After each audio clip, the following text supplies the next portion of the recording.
ഇന്ന് സുപ്രധാനമായ ചില രാഷ്ട്രീയ വാർത്തകൾ പ്രതീക്ഷിക്കുന്ന ദിവസമാണ്. മറ്റൊന്നുമല്ല, CPM-ന് പിന്നാലെ കോൺഗ്രസ് UDF-ന്റെ സുപ്രധാനമായ സ്ഥാനാർത്ഥി പ്രഖ്യാപനം പ്രതീക്ഷിക്കുന്ന ദിവസമാണ്. അതിലേറ്റവും പ്രധാനം കോൺഗ്രസിന്റെ ഡൽഹിയിൽ ചർച്ചകളാണ് നിർണായകമാവുന്നത്. കോൺഗ്രസിന്റെ ചർച്ചകളെ കുഴയ്ക്കുന്ന ഒരു പ്രശ്നം MP-മാർ മത്സരിക്കുമോ ഇല്ലയോ എന്ന കാര്യത്തിൽ ഇതുവരെയും തീരുമാനമെടുക്കാൻ കഴിയുന്നില്ല എന്നതാണ്. ഒടുവിൽ K. സുധാകരൻ ഡൽഹിയിലേക്ക് എത്തിയിട്ടുണ്ട്. സുധാകരനെ അനുനയപ്പെടുത്തി ഒരുപക്ഷെ സീറ്റ് ഉണ്ടാവില്ല എന്നതാണ് സൂചനകളാണ് പുറത്തു വരുന്നത്. എന്തായാലും MP-മാരിൽ ചിലർക്ക് മത്സരിക്കണമെന്ന അതിയായ മോഹമുണ്ട്. അവർ പല രീതിയിലുള്ള സമ്മർദ്ദങ്ങൾ നേതൃത്വത്തിന് മുന്നിൽ കൊണ്ടുവരുന്നു എന്നതാണ് സാഹചര്യം. രണ്ട് പേരുകാരെ നമുക്ക് ചൂണ്ടിപ്പറയാം. അടൂർ പ്രകാശും K. സുധാകരനും. ഇരുവർക്കും ഇളവുണ്ടാകുമോ? മറ്റുള്ളവർക്ക് ഇളവില്ലെങ്കിൽ ഇവർക്ക് ഇളവ് നൽകുമോ എന്ന ചോദ്യമാണ്. എന്തായാലും ഇക്കാര്യത്തിൽ കോൺഗ്രസ് MP-മാർ മത്സരിക്കുന്ന കാര്യത്തിൽ ഇതുവരെ തീരുമാനമായിട്ടില്ല. ഇന്ന് തന്നെ ഇക്കാര്യത്തിൽ തീരുമാനമുണ്ടാകും. സുധാകരൻ ഡൽഹിയിൽ എത്തിക്കഴിഞ്ഞു. സ്ഥാനാർത്ഥി പ്രഖ്യാപനത്തിന് മുന്നോടിയായുള്ള കോൺഗ്രസിന്റെ നിർണായകമായ സ്ക്രീനിംഗ് കമ്മിറ്റി അല്പസമയത്തിനുള്ളിൽ ആരംഭിക്കുകയും ചെയ്യും. AICC ആസ്ഥാനത്താണ് സ്ക്രീനിംഗ് കമ്മിറ്റി യോഗം ചേരുന്നത്. നേരത്തെ എടുത്ത തീരുമാനത്തിൽ നിന്ന് വ്യത്യസ്തമായി സ്ഥാനാർത്ഥികളുടെ ജംബോ പട്ടിക, അതായത് കൂടുതൽ സ്ഥാനാർത്ഥികളുടെ പ്രഖ്യാപനം, ഒരുപക്ഷെ 70ഓളം സ്ഥാനാർത്ഥികളുടെ പ്രഖ്യാപനം ഇന്ന് തന്നെ ഉണ്ടാകുമെന്നാണ് പ്രതീക്ഷിക്കുന്നത്. MP-മാർ മത്സരിക്കുന്നത് തിരിച്ചടിക്കും എന്ന നിലപാടിൽ സംസ്ഥാനത്തെ പ്രധാനപ്പെട്ട നേതാക്കൾ VD സതീശനാവട്ടെ, സണ്ണി ജോസഫ് ആവട്ടെ, അവർ ആ നിലപാടിൽ ഉറച്ചു നിൽക്കുകയാണ്. രമേശ് ചെന്നിത്തല അടക്കമുള്ളവർ ഇക്കാര്യത്തിൽ സുധാകരനുമായി ആശയവിനിമയം നടത്തിയിട്ടുണ്ടെങ്കിലും സുധാകരൻ വഴങ്ങിക്കൊടുത്തിട്ടില്ലെന്നാണ് നമുക്ക് മനസ്സിലാവുന്ന കാര്യം. വളരെ പ്രധാനപ്പെട്ട ആലോചനകളും നീക്കങ്ങളുമാണ് ഉണ്ടാവുന്നത്. കാരണം ഇനി കാത്തിരിക്കാൻ സമയമില്ല. CPM പ്രഖ്യാപനം നടത്തി കളത്തിലിറങ്ങി പ്രചരണം ആരംഭിച്ചപ്പോഴാണ് ഇവിടെ ഈ ചർച്ചകളുമായി നിൽക്കേണ്ടി വരുന്ന സാഹചര്യം എന്നതാണ്. അപ്പോൾ വലിയ രീതിയിലുള്ള നീക്കമാണ് ഉണ്ടാവുക. എന്തായാലും രാഹുൽ ഗാന്ധി നേരിട്ട് ഉടക്കി നിൽക്കുന്ന നേതാക്കളെ അനുനയിപ്പിക്കാനുള്ള ശ്രമങ്ങൾ ആരംഭിക്കുകയാണ്. അതെങ്ങനെ ഫലം കാണുമെന്നതും ഇന്നത്തെ ഒരു പകൽ ദിനത്തിൽ കോൺഗ്രസ് ക്യാമ്പിൽ നിന്നും ഏറ്റവും നിർണായകമായ നീക്കങ്ങൾ ഉണ്ടാവുന്നു എന്നതാണ് സാഹചര്യം. എന്താണ് ഇതിൻ്റെ രാഷ്ട്രീയം? ചർച്ചകളുടെ പുരോഗതി നമുക്ക് നോക്കാം. ഡാൻ കുര്യൻ ചേരുന്നുണ്ട്. Dan, good morning. ഡാൻ, ഈ കോൺഗ്രസിന്റെ ചർച്ചകളിൽ ഇന്ന് തീരുമാനമുണ്ടായേ പറ്റൂ, ഇനി നീട്ടു നിൽക്കാൻ പറ്റില്ല. അപ്പോൾ ഏറെക്കുറെ പൂർണ്ണമായൊരു പ്രഖ്യാപനത്തിലാവുമല്ലോ നേതൃത്വം ശ്രമിക്കുന്നത്. അതിൽ കുഴയ്ക്കുന്ന ഏറ്റവും പ്രധാനപ്പെട്ട വിഷയം MP-മാർ മത്സരിക്കുമോ എന്ന കാര്യമാണ്. എന്താണ് ഇപ്പോൾ നിൽക്കുന്നത്? MP-മാർക്ക് ചില ഇളവുകളെങ്കിലും കിട്ടാൻ സാധ്യതയുണ്ടോ?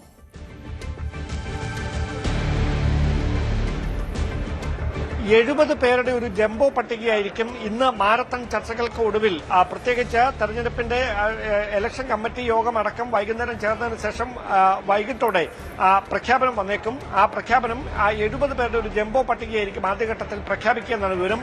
ആ പട്ടികയിൽ MP-മാർ ഉണ്ടാകില്ല എന്ന് ഏറെക്കുറെ ഉറപ്പായി കഴിഞ്ഞു. അതായത് MP-മാർക്ക് അവസരം നൽകുന്ന ഒരു സാഹചര്യം, ഗത്യന്തരമില്ലാതെ അവർക്ക് സമ്മർദ്ദത്തിന് വഴങ്ങി അവസരം നൽകുന്ന ഒരു സാഹചര്യം ഉണ്ടായാൽ അത് രണ്ടാം ഘട്ടത്തിലെ പട്ടികയിൽ മാത്രമേ ഇടം പിടിക്കുകയുള്ളൂ എന്നാണ് സാധ്യത. നമുക്ക് ഏറ്റവും ഒടുവിൽ ഇപ്പോൾ ലഭ്യമാകുന്ന വിവരം അനുസരിച്ച് കൊല്ലത്തെ സീറ്റുകളുടെ കാര്യത്തിൽ ഏറെക്കുറെ ഒരു ധാരണയിലേക്ക് എത്തിയിട്ടുണ്ട്. അതിൽ നമുക്ക് ലഭിക്കുന്ന സൂചനകൾ പ്രകാരം കരുനാഗപ്പള്ളിയിൽ CR മഹേഷ് തന്നെ, അദ്ദേഹം സിറ്റിംഗ് MLA ആണ്. ചവറയിൽ ഷിബു ബേബി ജോൺ മത്സരിക്കുമെന്ന കാര്യം നേരത്തെ വ്യക്തമായതാണ്.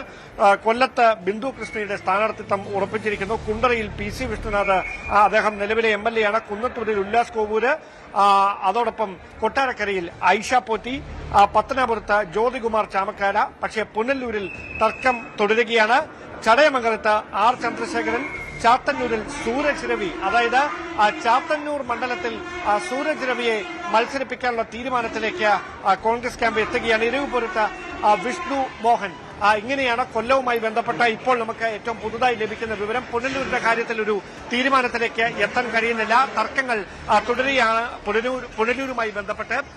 അതിനിടയിലാണ് ഈ MP-മാരുടെ വിഷയത്തിൽ കൃത്യമായ ഒരു തീരുമാനം എടുക്കുന്നതിന്റെ ഭാഗമായി കോൺഗ്രസ് ഹൈക്കമാൻഡുമായി K. സുധാകരനും അടൂർ പ്രകാശും ചർച്ച നടത്തുമെന്നുള്ള വിവരം ഇപ്പോൾ നമുക്ക് ലഭിക്കുന്നത്. വൈകാതെ തന്നെ പാർലമെന്റ് മന്ദിരത്തിൽ വെച്ചായിരിക്കും K. സുധാകരൻ രാഹുൽ ഗാന്ധിയെയും മല്ലികാർജ്ജുന ഖാർഗെയും കാണുക. അടൂർ പ്രകാശും അത്തരത്തിൽ അവരുമായി കൂടിക്കാഴ്ച നടത്തും. അതിനുശേഷം അനുനയ നീക്കങ്ങൾ പാളിയാൽ മാത്രമേ MP-മാരെ മത്സരിപ്പിക്കുന്ന കാര്യത്തിൽ ഇനി ഒരു പച്ചക്കൊടി കാണിക്കുകയുള്ളൂ. അതല്ല എങ്കിൽ ഒരു MP-മാരും മത്സരിക്കേണ്ടതില്ല എന്ന സംസ്ഥാന നേതൃത്വത്തിന്റെ നിലപാട് ഹൈക്കമാൻഡ് അംഗീകരിക്കാനാണ് സാധ്യത. നിലവിലെ സാഹചര്യത്തിൽ പ്രതിപക്ഷ നേതാവ് VD സതീശനും KPCC അധ്യക്ഷൻ സണ്ണി ജോസഫും MP-മാരെ മത്സരിപ്പിക്കേണ്ടതില്ല എന്ന ഉറച്ച നിലപാടിലാണ്. പക്ഷേ പ്രചരണ സമിതിയുടെ ചുക്കാൻ പിടിക്കുന്ന രമേശ് ചെന്നിത്തലയാണ് MP-മാർക്ക് 2-3 MP-മാർക്ക് ഇളവ് നൽകണം എന്ന ഒരു നയം, അങ്ങനെ ഒരു തീരുമാനം നേതൃത്വത്തെ അറിയിച്ചിരിക്കുന്നത്. ആശയക്കുഴപ്പവും തർക്കവും നിലനിൽക്കുന്നുണ്ട് ഇക്കാര്യത്തിൽ. പക്ഷേ രാഹുൽ ഗാന്ധി ഉൾപ്പെടെയുള്ളവർ K. സുധാകരനുമായി കൂടിക്കാഴ്ച നടത്തി അതിലൊരു അനുനയ നീക്കം ഫലം കാണുമെന്ന പ്രതീക്ഷ ഒരു വിഭാഗം നേതാക്കൾക്കുണ്ട്. പക്ഷേ പക്ഷേ സുധാകരനുമായി അടുത്ത വൃത്തങ്ങൾ അത് തള്ളിക്കളയുകയാണ്. ഒരു അനുനയത്തിനും അദ്ദേഹം വഴങ്ങില്ല. കണ്ണൂരിൽ മത്സരിച്ച് മതിയാകൂ എന്ന നിലപാടിൽ കെ സുധാകരൻ ഉറച്ചു നിൽക്കുകയാണ് എന്നാണ് ഇപ്പോഴും അദ്ദേഹവുമായി ബന്ധപ്പെട്ട കേന്ദ്രങ്ങൾ നൽകുന്ന സൂചന. എന്തായാലും രാഹുൽ ഗാന്ധിയെയും കോൺഗ്രസ് അധ്യക്ഷനെയും അദ്ദേഹം ഇക്കാര്യം അറിയിക്കും. KPCC അധ്യക്ഷ സ്ഥാനത്ത് നിന്ന് തന്നെ മാറ്റിയപ്പോൾ തനിക്ക് ലഭിച്ച ഉറപ്പാണ് കണ്ണൂർ സീറ്റ് എന്നാണ് അദ്ദേഹം പറയുന്നത്. അതോടൊപ്പം ലോക്സഭയിലേക്ക് മത്സരിക്കാൻ അദ്ദേഹത്തിന് താല്പര്യമുണ്ടായിരുന്നില്ല എന്നും അന്നത്തെ രാഷ്ട്രീയ സാഹചര്യങ്ങൾ കാരണം മത്സരിക്കാൻ നിർബന്ധിതനാകുകയായിരുന്നുവെന്നുമാണ് അദ്ദേഹവുമായി അടുത്ത വൃത്തങ്ങളോട് വ്യക്തമാക്കുന്നത്. അതുകൊണ്ട് തന്നെ സംസ്ഥാന രാഷ്ട്രീയത്തിലേക്ക് സജീവമാകാനാണ് താല്പര്യം. അതിന് കണ്ണൂർ സീറ്റിൽ മത്സരിക്കേണ്ടത് അനിവാര്യമാണ് എന്ന് അദ്ദേഹം ചൂണ്ടിക്കാണിക്കുന്നു. അതോടൊപ്പം ശിവഗിരി മഠത്തിന്റെ അടക്കം സമ്മർദ്ദം ഫലം കാണുമെന്ന പ്രതീക്ഷ സുധാകരനും അടൂർ പ്രകാശിനുമൊക്കെയുണ്ട്. എന്തായാലും കാത്തിരിക്കാം. അല്പസമയത്തിനകം നിർണായകമായ ഈ സ്ക്രീനിംഗ് കമ്മിറ്റിയുടെ യോഗം ചേരും. അതിനുശേഷമായിരിക്കും ഈ 70 പേരുടെ പട്ടികയ്ക്ക് അംഗീകാരം നൽകിയ വൈകിട്ടോടെ അതിന്റെ പ്രഖ്യാപനം ഉണ്ടാകുമെന്നാണ് സൂചന. ഓക്കെ ഡാൻ, ഒരു കാര്യം, ഈ ശിവഗിരി സ്വാമിമാർ പോലും കളത്തിലിറങ്ങിക്കഴിഞ്ഞു. അവർ കോൺഗ്രസിന്റെ സ്ഥാനാർത്ഥി ലിസ്റ്റിലാണ് ചില സമ്മർദ്ദം ചെലുത്താൻ ശ്രമിക്കുന്നത്.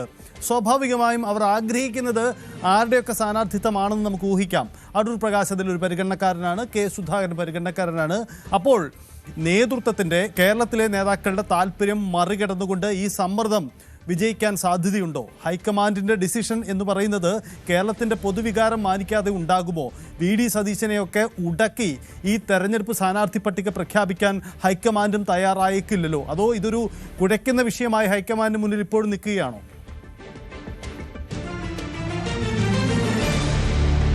അതായത് ഇതിൽ ചില രാഷ്ട്രീയ കൗതുകങ്ങൾ കൂടിയുണ്ട്. നമുക്കറിയാം KC വേണുഗോപാൽ മത്സര രംഗത്തേക്ക് കടന്നു വരുമോ എന്ന ചർച്ച, അഭ്യൂഹങ്ങൾ കോൺഗ്രസ് ക്യാമ്പിൽ വളരെ സജീവമായിരുന്നു. പക്ഷേ അദ്ദേഹം നിലപാട് വ്യക്തമാക്കി കഴിഞ്ഞു. അദ്ദേഹം മത്സരിക്കാനില്ല എന്ന കാര്യം. പക്ഷേ നിലവിൽ MPമാർക്ക് ഇളവ് അനുവദിച്ചില്ല എങ്കിൽ പ്രത്യേകിച്ച് കോന്നിയിൽ ഒരു പേര് മാത്രമാണ്, കോന്നിയിൽ ഈ കോന്നി മണ്ഡലവുമായി ബന്ധപ്പെട്ട സ്ഥാനാർത്ഥികളുടെ പരിഗണനാ പട്ടിക തയ്യാറാക്കിയപ്പോൾ അതിൽ അവസാനം ഒരു പേര് മാത്രമാണ് അവിടെ നിന്ന് കൈമാറിയിരിക്കുന്നതെന്നാണ് നമുക്ക് വിവരം. ആ പേര് അടൂർ പ്രകാശിന്റേതാണ് എന്നാണ് നമുക്ക് പത്തനംതിട്ടയിൽ നിന്ന് ലഭിക്കുന്ന സൂചന. മാത്രമല്ല അദ്ദേഹം നോ ലയബിലിറ്റി സർട്ടിഫിക്കറ്റ് കഴിഞ്ഞ ദിവസം പ്രോട്ടോകോൾ ഓഫീസറുടെ കയ്യിൽ നിന്ന് കൈപ്പറ്റിയതുമായി ബന്ധപ്പെട്ട ചില വിവരങ്ങളൊക്കെ പുറത്തുവരുന്ന സാഹചര്യങ്ങൾ കൂടിയുണ്ടായിരുന്നു. സമാനമായ നീക്കം കെ സുധാകരൻ നടത്തിയിട്ടുണ്ട്. അദ്ദേഹം ചില ഗവൺമെന്റ് ഗസ്റ്റ് ഹൌസുകളെ പണമൊക്കെ കൊടുത്ത് തീർത്തിട്ടുണ്ട്. അങ്ങനെ മത്സരിക്കുന്നതിന് മുന്നോടിയായി സ്ഥാനാർത്ഥികളാകാൻ താല്പര്യപ്പെടുന്നവർ ഏത് തരത്തിലുള്ള നടപടിക്രമങ്ങളാണ് പൂർത്തിയാക്കുന്നത് അതൊക്കെ ഈ രണ്ടുപേരും